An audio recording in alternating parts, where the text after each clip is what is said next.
fierceness is always welcome. The 80s swish. Space Nightclub in Miami is known all over the world, and so is their doorman who's been there for 20 years, Alan Tibaldeo, but you might know him as Alan T. Swish. Thousands have danced to Alan T's music on the dance floor I want it.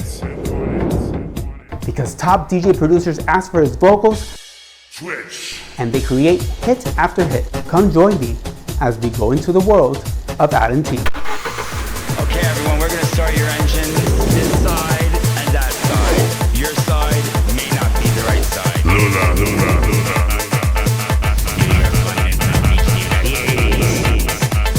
We want to see Legendary.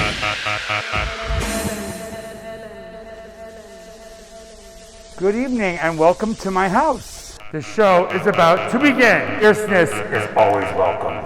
This is my house. the 80s. The new wave. To the entry foyer. A lot of Italian art. That's Erica Calasini. Guest list tonight. This was my childhood bedroom. I opened it up. Now it's a dressing room / closet. A lot of drag. Jumpsuits for the god. This was a life ball. Ooh. This is a mural by A-Hole Snips Glue, a very dear artist. That was Ralphie Dahl, Sick, Submuffin, Jody Morlock, Angel Chi, a very dear friend of mine, passed away, HIV. Stuart Berg, I love it. It's all done with hamster droppings. This is from the Gay Cruise, Atlantis. This is by Danny Tenaglia. Work with Lula. Personal little ode to Alan T in our Italian heritage colors. This is my little shrine to Danny Tenaglia. Love Danny. This is Lily. Hi, baby girl. What's going on? Publication interview from Boy George from when he worked with Victor Calderone. I love Danny Tenaglia's remixes, especially Circuit Boy featuring Alan T. I like hard music with a camp twist, good vocals, and hard beats. I'll push you deeper into the speaker. The night we were at Mint filming, Artist Samuels and I, and Mariah Carey got out of the limo in the toilet paper dress. Oh my God, we never want it. Charmin, don't squeeze the Charmin. Now to the next step.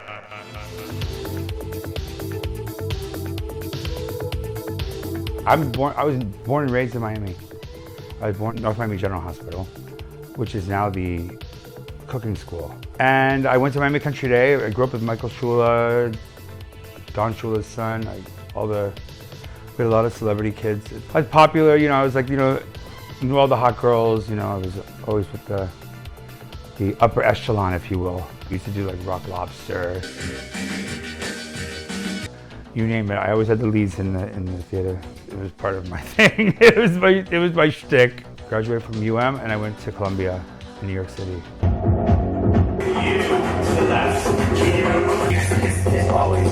My first club was Palm Bay Club. That was amazing. It was like Horace Leachman, Walter Cronkite, had a lot of celebrities. It was amazing. Muhammad Ali used to be there all the time. And we used to have roller skating night on Wednesdays. I hosted, I was like 14. I was like, it was insane. And then subsequent to that was Salvation, which was the old Salvation Army building downtown. The music was insane. I won't work my looks no more. In my house! This is from Crowbar, the original Crowbar. Ooh, the backyard is very extensive. I do bonfires out there. It's very much a communal space. It's where I paint a lot. My parents got this house in 1950. My dad always believed in living close to your place of work, which the store was on 54th Street. Victor Pianos and Organs, it's a piano store. Been in business for 72 years. They sold that off and opened up a smaller place in Miami Shores. It's still opened by my sister. I worked there for many, many years. My mom was a Phi Beta Kappa from Hunter College. My dad was a Yale graduate. And he was a pianist and he worked in entertainment. He was a night bird. He was in with like the whole Frank Sinatra, Sammy Davis Jr. He dealt with them a lot. All 5 of us grew up here. Everybody kind of went off to college and never came back. And when my mom had some medical issues, she said, it's all yours. Everything that everybody said no to, previously, I was able to do. So I was like breaking all the rules. I was very much into concrete and deconstruction and, you know, art and a lot of natural surfaces and just exposed everything. My ode to COVID. This is Karl Lagerfeld at the Met Ball. Excuse me for my beauty. How did I become who I am today? It all started with somebody taking me off of an answering machine. Those boys look like the Thompson twins. And they featured me on a track that had Jody Watley vocals on it from Shalimar. And then I would be, you know, sending vocals to up-and-coming DJs that I knew were hot. And wake up, and by morning I'd have 3 tracks signed. I mean, it was like a daily thing. It was insane. My discography is extensive as hell, and this is my pussy.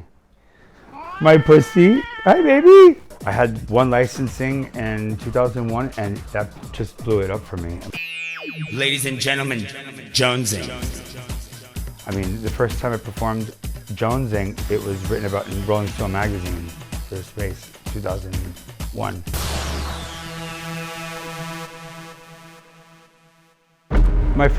Upon first diagnosis of cancer, I just sleeping, Reiki, meditation, diet, all green, you name it, I did it. But I never missed a day of work. My face mask on, back then, or ahead of the time.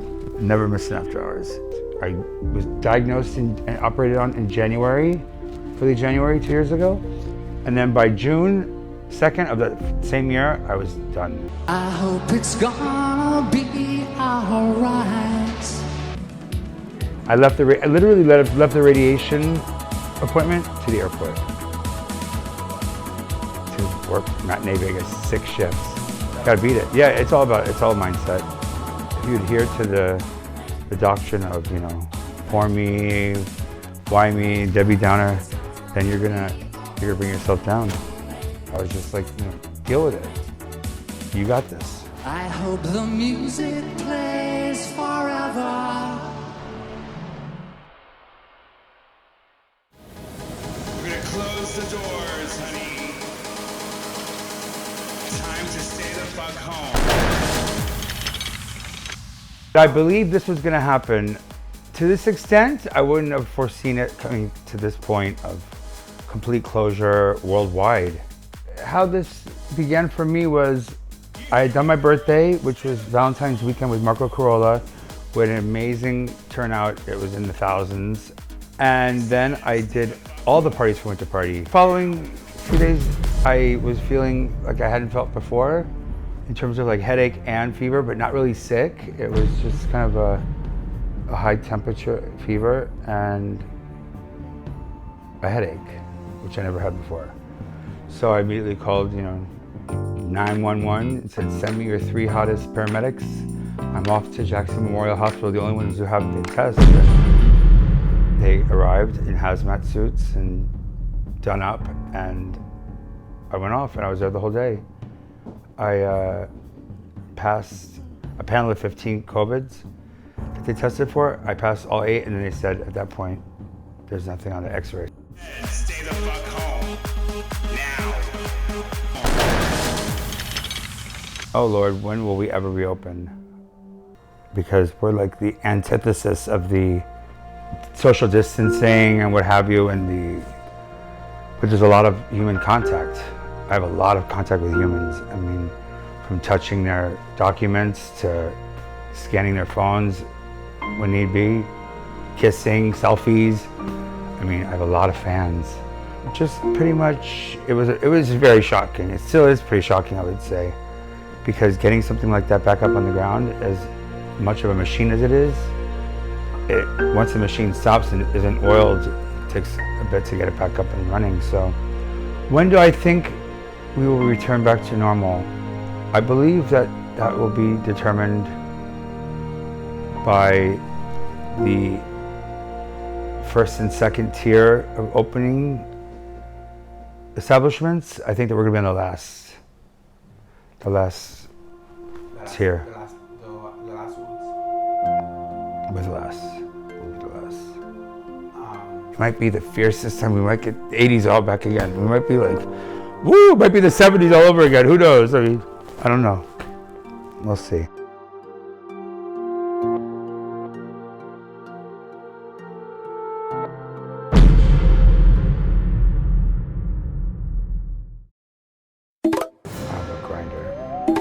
Social distancing is always welcome. If you can do it within 6 feet, girl, I don't know. I'm pretty athletic. That's talent. Whoever has that gift, book him at Urge. Lewis, book him. Book him.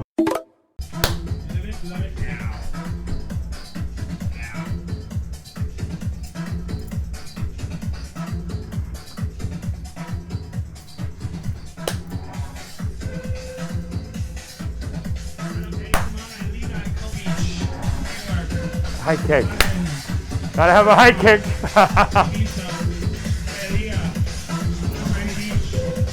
My first record.